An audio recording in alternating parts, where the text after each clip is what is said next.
안녕하세요. 제이씨입니다. 요즘 주식 투자가 정말 대세인 것 같습니다. 직장인, 주부, 군인 할 것 없이 주식 투자를 하고 있습니다. 모두 주식 투자로 돈을 벌어서 돈 걱정 없이 살고 싶어 하죠. 저 또한 경제적 자유를 이루겠다는 목표로 한 몫을 하고 있고요. 사람이 일을 해서 돈을 벌어야지 경제가 돌아가고 나라가 발전하는데 이렇게 전부 주식 투자해서 돈 벌 생각만 하면 어떻게 될까요?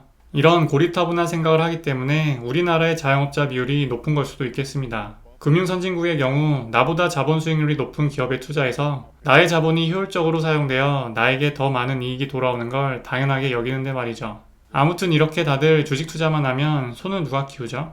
먼 과거에는 소를 키우기 위해 많은 사람이 필요했을 겁니다. 넓은 평야에서 소 한 마리 한 마리를 잘 살펴보지 않으면 소가 도망가기 때문이죠. 그래서 여러 사람이 모여서 소를 지키는 일을 했을 것입니다.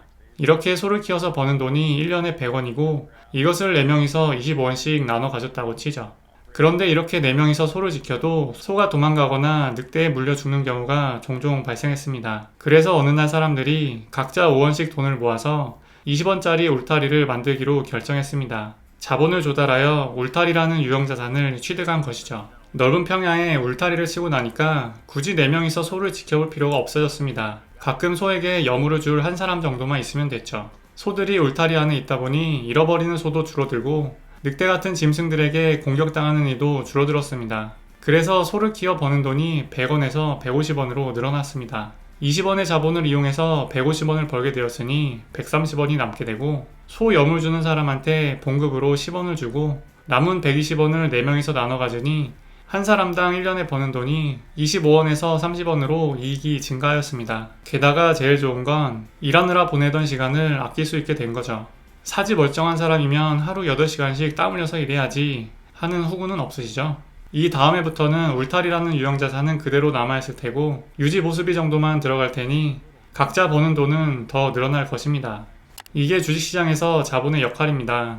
혼자 하기는 어려운 일을 자본을 모아서 생산성을 높일 수 있죠.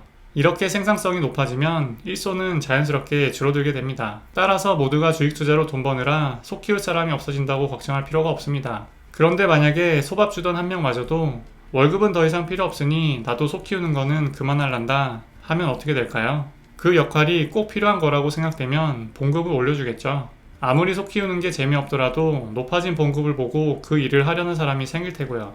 저는 3년 뒤에 경제적 자유를 목표로 하고 있습니다. 주식의 시세차익과 배당금, 그리고 유튜브 같은 기타 소득을 더해서 지금 받는 월급만큼을 버는 것이죠.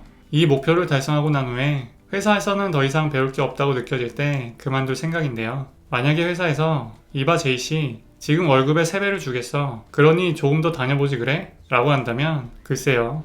아무리 경제적 자유를 얻었다고 해도 가성비 높은 이 제안에 고민을 하게 될 것 같습니다. 이처럼 소 키우는 사람의 몸값은 그 희소 가치에 따라서 적정하게 정해지게 됩니다. 그럼에도 불구하고 이 세상 그 누구도 소 키우기를 극혐하게 되어 몸값이 무지막지하게 올라간다면 자본을 운영하는 사람들은 자신의 수익을 소 키우는 사람 돈 주느라 다 써버린다는 걸 깨닫고 적정한 선에서 밥 주는 로봇이 됐던 소가 사용할 수 있는 키오스크가 됐던 개발을 진행할 것입니다. 인류의 역사는 지난 수세기 동안 이런 과정을 반복하며 발전했습니다.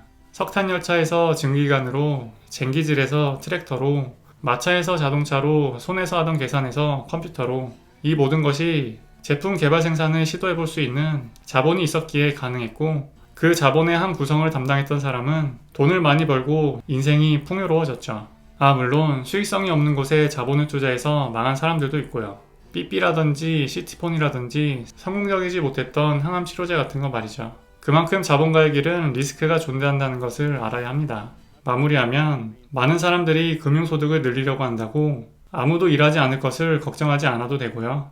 오히려 금융소득을 갖지 못한 사람들이 일자리까지 없어질 걸 걱정해줘야 합니다. 그러니 이런 나라 걱정할 시간에 나의 금융소득을 어떻게 조금이라도 더 늘릴지 고민하는 게 바람직해 보입니다. 안 그래도 나라님들이 경쟁력 있는 값에 소 키울 사람 없어질까봐 이래저래 머리를 많이 굴리고 계시거든요. 그럼 오늘 영상 봐주셔서 감사하고 다음에 또 만나요.